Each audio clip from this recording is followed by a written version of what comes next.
શું તમારે પણ કમરપેટની ચરબી ઓછી કરવી છે, વજન ઘટાડવું છે અને ડાયટ ફૂડ ખાવાની વાત આવે તો બિલકુલ નથી ભાવતું? શું આવું થાય છે? તો આ વિડીયો બિલકુલ તમારા માટે. આજે આપણે ચટપટા ચાટ જેવો ટેસ્ટ આવે એવું જ healthy, high protein, weight loss salad બનાવવાના છીએ, જેને બનાવવામાં કોઈ મહેનત નથી અને સેલેડનો સ્વાદ એવો કે બધાને ભાવશે. આ સેલેડ ક્યારે અને કેટલું ખાવું એ પણ હું તમને આ વિડીયોમાં જણાવવાની છું. અને મારા કહેવા પ્રમાણે આ સલાડ તમે ફક્ત 7 દિવસ ખાઈ લેશો ને તો 100% તમને ફરક દેખાશે. તો hello friends, welcome back to foods of fitness. હું છું અંકિતા વણજરા અને ચાલો રેસિપી શરૂ કરીએ. તો હવે સૌથી પહેલાં કોઈ પણ જાતનું પનીર ઉમેર્યા વગર ભરપૂર માત્રામાં પ્રોટીન મળે એવું હાઈ પ્રોટીન વજન ઘટાડવા સેલેડ તૈયાર કરવા માટે મેં અહીંયા 1 વાટકી મગની મોગર દાળ લીધી છે. 2 લોકોને સૌ થાય એટલું સેલેડ બનશે જો તમે એકલું સેલેડ ખાવાના હોય તો.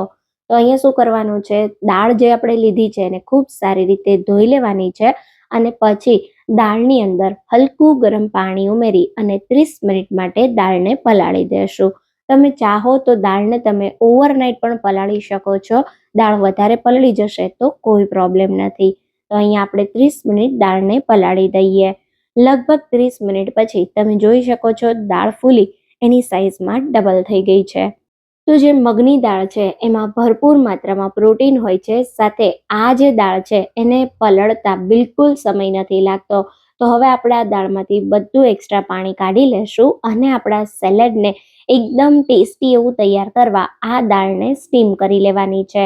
તો અહીંયા મેં એક તપેલામાં નીચે થોડું પાણી રાખી દીધું, એના ઉપર કાણાવાળું વાસણ રાખી દઈશું અને દાળને ઢાંકી હાઈ ફ્લેમ પર ફક્ત 5 મિનિટ માટે સ્ટીમ કરી લેશું કે બાફી લેશું. તમે ગમે તે રીતે દાળને બાફી શકો છો, પણ એક વાતનું ધ્યાન રાખવાનું છે કે દાળ એકદમ ઓવરકુક નથી કરવાની.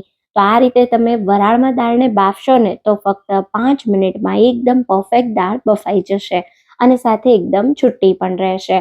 અહીંયા તમને દાળનો દાણો આ રીતે દબાવીને બતાવું તો તમે જો એકદમ મેશ નથી થતી, થોડી ક્રન્ચી રહે એ રીતે રાખવાની છે. તો હવે ગેસ બંધ કરી આ દાળને આપણે કમ્પ્લીટ ઠંડી થવા દેશું. લગભગ 10 મિનિટમાં આપણી દાળ કમ્પ્લીટ ઠંડી થઈ ગઈ છે. તો હવે આપણે એને એક બાઉલમાં કાઢી લેશું. તો દાળ અહીંયા તમે જો આ રીતે એકદમ સરસ છૂટી રહી છે, સાથે થોડી સ્ટીમ પણ થઈ ગઈ છે, જેથી ડાયજેશનમાં પણ ઇઝી રહે.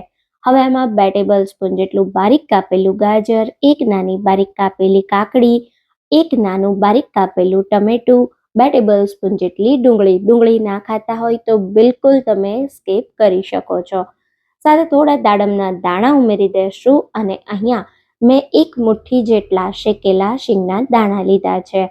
1 નાની કાચી કેરીની સિઝન છે, મળે છે તો મેં ઉમેરી છે, તમને ના મળે તો તમે સ્કીપ કરી શકો છો.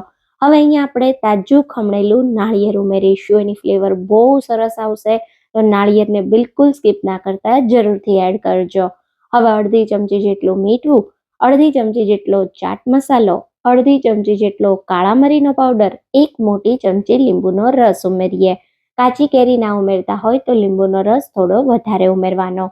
અને હવે અહીંયા અડધી ચમચી શેકેલા જીરાનો પાવડર ઉમેરી સારી રીતે આપણે સેલેડને મિક્સ કરી દઈશું. હવે આ સેલેડને એકદમ ટેસ્ટી બનાવવા એક વઘાર કરીશું, જેના માટે મેં 1 ટેબલ સ્પૂન ઓલિવ ઓઇલ ગરમ કરી લીધું છે.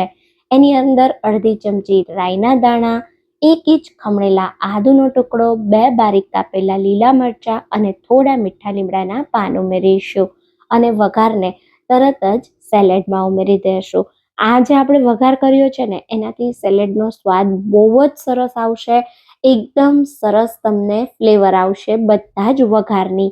તો બસ વઘારને હળવા હાથે મિક્સ કરી દઈશું અને સેલેડને ઉપરથી બારીક કાપેલા લીલા ધાણા, ખમણેલું તાજું લીલું નાળિયેર અને દાડમના દાણા સાથે સજાવી દઈશું.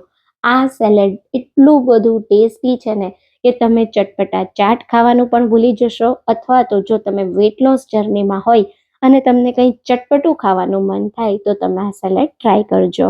તો અહીંયા તમે જોયું ને, સેલેડને બનાવતા બિલકુલ સમય નથી લાગતો. અચ્છા, જો તમે એકલું સેલેડ ખાવ છો તો તમારે આને લંચમાં ખાવાનું, જેથી પચવામાં સરળ રહે અને સાથે તમને વજન ઘટાડવામાં પણ ખૂબ જ મદદ મળે. અને જો કોઈ તમે તમારી રસોઈ બનાવેલી હોય એની સાથે ખાવાના હોય તો તમારે જેટલું ખાવું હોય એટલું સેલેડ એક પ્લેટમાં લેવાનું. પહેલાં તમારે સેલેડ ખાવાનું અને પછી તમે રેગ્યુલર જે જમો છો એ જમવાનું. આ રીતે તમે સેલેડને ખાશો તો 100% તમને વજન ઘટાડવામાં ખૂબ જ મદદ મળશે. જો તમને આજની આ રેસિપી ગમી હોય તો વિડીયોને વધારેમાં વધારે લાઈક અને શેર કરજો. ફરી મળીશું એક આવા નવા જ વિડીયો સાથે. ત્યાં સુધી થેન્ક યુ ફોર વોચિંગ.